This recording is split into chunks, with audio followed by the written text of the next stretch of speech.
Hi, Rachel Robinson Green here with you again to go through some more ABCs of the Ethics Bowl. In this video, we're going to talk about questions you might have related to recruiting a team. That is, how do you get the participants that you need in order to put together a successful team for the Ethics Bowl? The first thing I wanted to mention is that teams can have diverse backgrounds. I think a lot of coaches get started and they're a little maybe anxious because they think that they need to have a team that's really proficient in moral theory and that has a real handle on different philosophical, historical views. And a lot of people who you might recruit that are freshmen or sophomores or something are just not going to have that background. I want to emphasize that this isn't the philosophy bowl, it's the ethics bowl. And there are a lot of different approaches to how you're going to construct a case. We'll talk a little bit more about that in the next video, but putting together a successful team isn't necessarily going to involve having a team full of philosophy majors. You can, and we certainly do see teams like that, but it's not necessary. And in fact, there are some virtues to recruiting a team that has a more diverse set of backgrounds. So as you'll see when you engage with the course packet, cases have different topics, right? And so they rely on different levels of expertise, different knowledge bases. So sometimes it's good to have STEM majors on your team so that they can talk about some of the details of the science cases. It can be good to have art majors on your team to talk about some of the cases that involve art or aesthetics or things like that.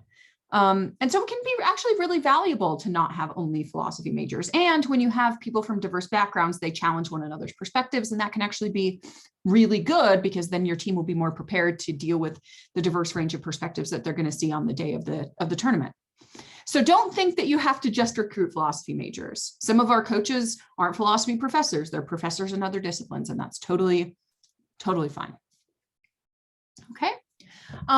One suggestion I would have, and this one is maybe fairly intuitive for you, but is to recruit from classes. I personally find this to be an exceptionally effective strategy. And I think that it's most effective when you're really passionate about the activity. So through the many years that I've spent doing Ethics Bowl, I've established a real passion for it. I really believe in its value. And so when I get up to tell my students during my class, hey, I'd like you to consider participating in the Ethics Bowl, I'm able to say things like, I think this is one of the best activities that you can do as a student. I was myself an Ethics Bowl participant when I was an undergraduate, and so I can talk about the value it had for me and so on. And so if you're able to make this sales pitch in your classes, I think that you'll effectively be able to recruit some of those students. Lots of students, I think, especially post-pandemic, are just excited to get involved in different activities. They want to do things that are social. They want to do things that might see them travel the world and so on. And so I think you'll find that you might be nervous about whether you'll get anyone to sign up, but I think you'll find the students will be eager to do so. That's been my experience. Relatedly, this can be completely distinct from or in addition to recruiting from classes. I would recommend hosting an informational meeting about the Ethics Bowl.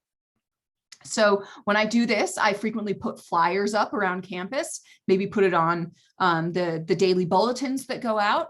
And it's saying that I'm going to have an informational session, say Wednesday at 4. And then, as we all know, starving college students will frequently be motivated to attend meetings where there's going to be food. So I might, and of course, we need to be careful about safety and health and so forth going forward with this, but we might, I might have pizza available or cookies or, fruit. I don't know, whatever you think will motivate students to come in, but they're frequently motivated by food and they'll stay for the presentation, and a lot of them will sign up.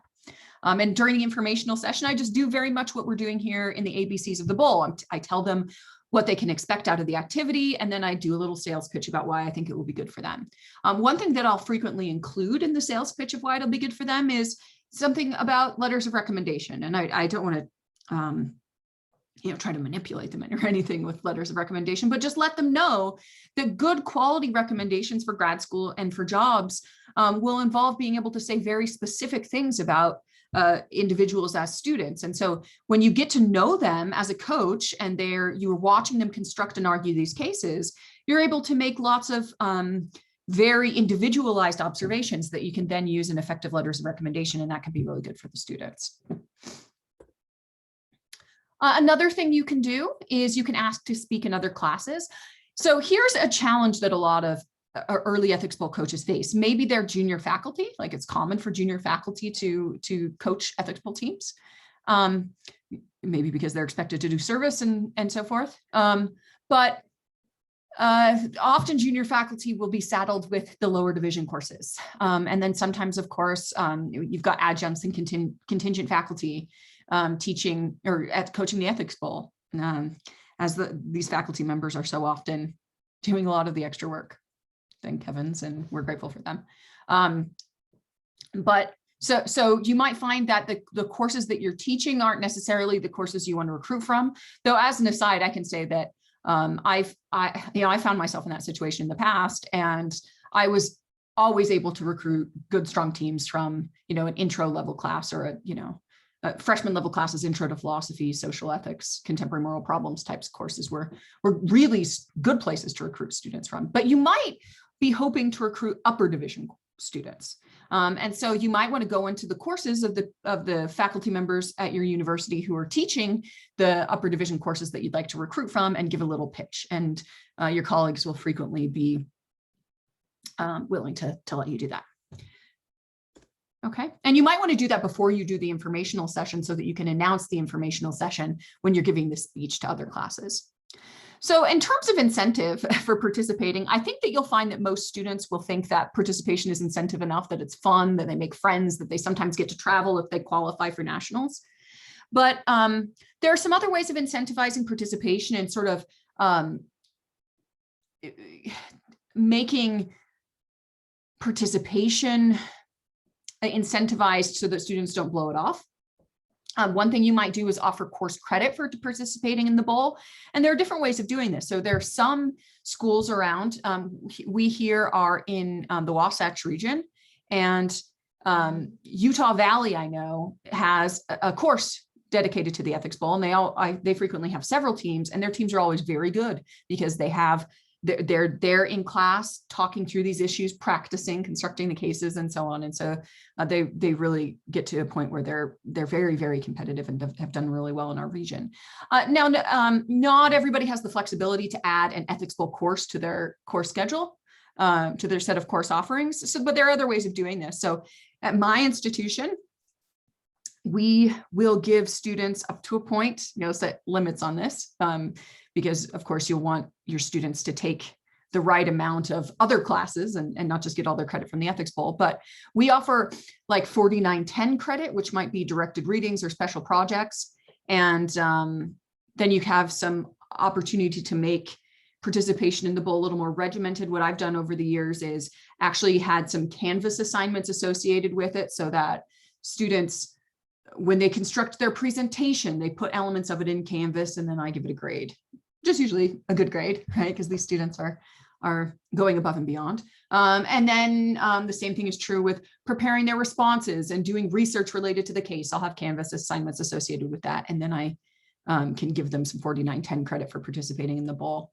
Another thing that schools will do, and again, I realize that not everybody has the flexibility to do this, but some schools will offer scholarships for participation in the bowl, and this can incentivize high quality participation as well. So if you have activity waiver type things, or if you have some leeway in terms of the criteria that you use to figure out how you're going to allocate scholarships in your department, you could do some for participation in the bowl, and then that incentivizes high quality participation as well. All right, we'll see you again in video 3. Hope this helped.